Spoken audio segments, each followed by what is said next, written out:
Hey everyone, welcome back to another video. In today's video, I'm going to be teaching you 4 Blender tips that are extremely helpful for your cool renders that you want to add into a shot. So here we're with the basic cube, right? Extremely easy. Everyone knows this basic cube. So for this first one, it's textures. And I'll put all the textures that I used in this video down in the description below so you can see it. And I'll also be doing a video series on how to make a model that I show you later. So go into the little beach ball, click on it, click on new, then go to base color, click on the little yellow circle, go to image texture, click on open, then pick a texture. Now I'm going to be using this red wood color, add a light, and then this kind of looks kind of weird, right? It's kind of stupid. It's a little boring. So what we can do is we can add a bit of flare by sizing it. Everyone knows this one.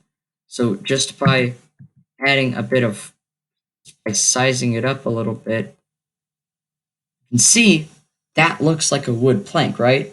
And if I copy and paste this a few times and add it in repetition, that kind of looks like a solid wood plank, right? So we're going to get rid of all that. Okay, there we go.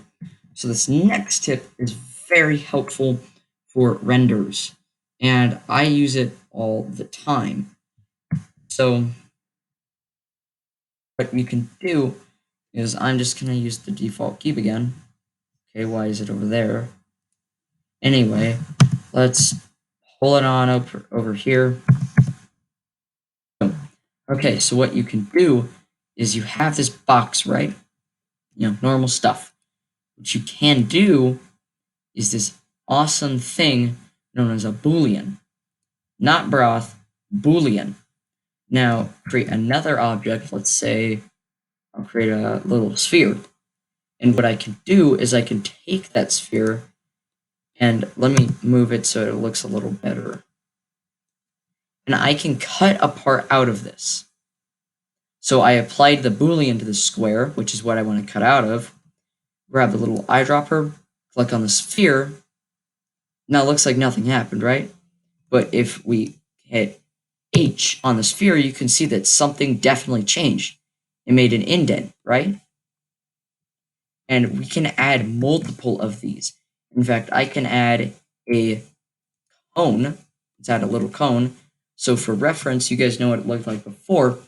If I click on this, add another Boolean, because you can have multiple Booleans.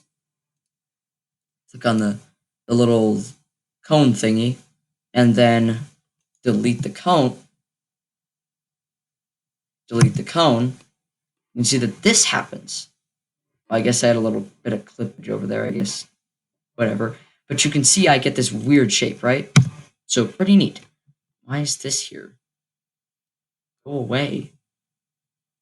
I don't know why that was there. But anyway, so next little tip. It's really awesome. And this is a fun, cool tip that I use all the time. So let's say you have a little circle, right? Perfect. It's just a circle. Now what you can do is you can go to modifiers, click on, where is it? Subdivision. Yeah, subdivision surface. Now you're like, okay, just changed a little bit. Now what this does, it gets rid of all the axes, or kind of makes so many of them that it makes a big flat surface, right? So it looks more realistic. So if we kind of do that, you can see that looks like a ball. I mean, even though it's got all these tiny things, you can kind of see the grain on it. But if we turn that down, yeah, it doesn't look as real, right? So, last tip. So helpful. I use this all the time.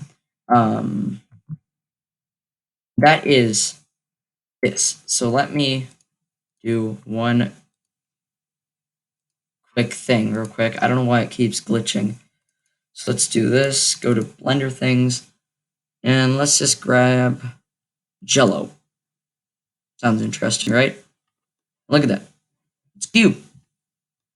Now, what's really helpful, and I don't know if this really counts as a tip, is go to animation. Of course, we got this big cube here. Why is it doing that? That is so obnoxious. Now you can see it doesn't look that good. And if you brought this to a show, when you put this in a movie, it wouldn't look very good. It'd probably look like a mute cube, right? Even though it's Jello. So what you can do is add a light. And you can see that changes it by a lot. That completely changes the game on how it looks. So I will show you an example of all these that I made a little bit ago. It's called deskmodel.blend, and I'll have the download link in the description so you can check this out yourself. Also, I'll be doing a video series on how to build it. So let's see how it looks.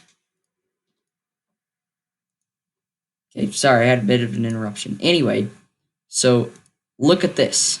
Oh, once it renders. Look at this. You can see how vast this is.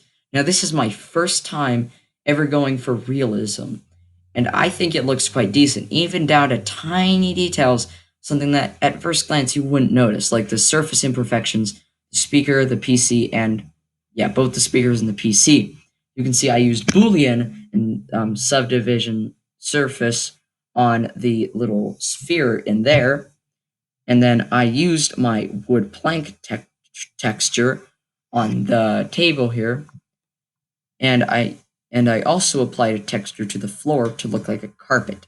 Now I know this doesn't look super real, especially from the bottom, but if you're just looking at it like this, looks pretty good. And I don't think anybody will be able to tell a difference. So that is some awesome Blender tips that you can try today in your Blender stuff.